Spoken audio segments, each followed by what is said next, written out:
So it is the biggest draw at the Iowa State Fair, the iconic butter cow. That thing right there, 600-pound, life-sized, made of pure cream Iowa butter, created inside a 40-degree cooler, stands 5.5 feet high, 8 feet long, draws thousands, tens of thousands of onlookers year after year. And look who we have with us now. She is the sculptor. Hi, Sarah. Sarah Pratt joining us from Iowa with the cow behind us tonight. I don't know if the picture does this justice, Sarah, but you're in the refrigerator. It's freezing where you are. So first off, thank you. Explain to me what the cow is and how you go about making that thing.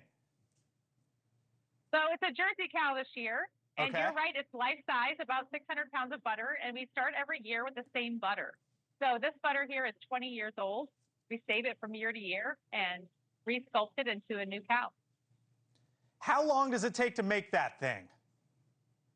It takes us about 80 hours to make this cow. 80 hours, wow. And we spent about 800 hours total on the entire display.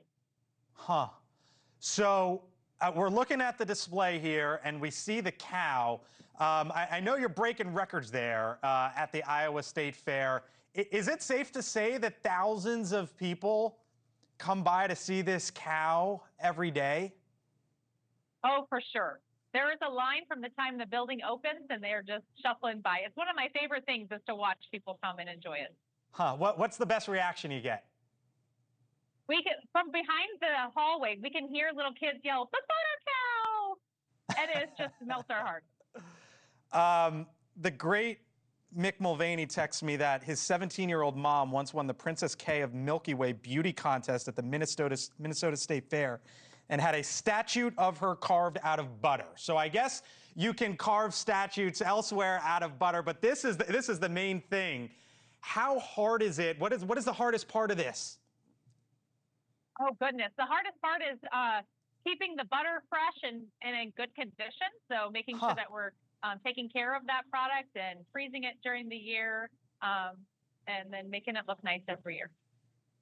What's when people come by and they give you those reactions, and you sort of hear those reactions from the kids, Sarah, does it make you think, you know, maybe we should put something else in the exhibit? Or talk to me about the exhibit. Sure. So this year, there's always a theme. And this year, it's Meet Me at the Pepsi Clock. We have a Pepsi clock here on our fairgrounds, and it spins. And it's a great place to meet up with people when you're trying to find a location to meet. And so it's really a symbol for coming together. So we have community members sculpted. We have 5 different people from representing different values, from perseverance to civic engagement to service to generosity. And all these people are coming together to form community. And so I think that's what the fair is all about and what we all could use. You've been doing this, just so our audience knows, since 2006, and you're obviously immensely talented as an artist. But of all the things you could have put your talents toward, why this? Well, it's funny because I came to the fair as a teenager hoping to help with the dairy cows.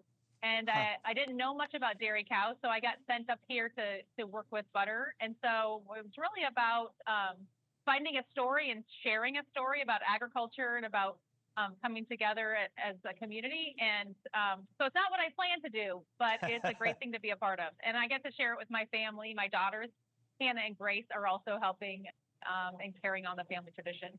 That's awesome. Sarah Pratt, incredible. Thousands of people lining up to see it. You can get out of the refrigerator now. I thank you so much. Go get warm out there in the sun, Sarah. Thank you so much. How cool is that? Yes, of course. Thank you for watching. Subscribe below and download our NewsNation app right now on your phone, and you will get fact-based, unbiased news for all Americans.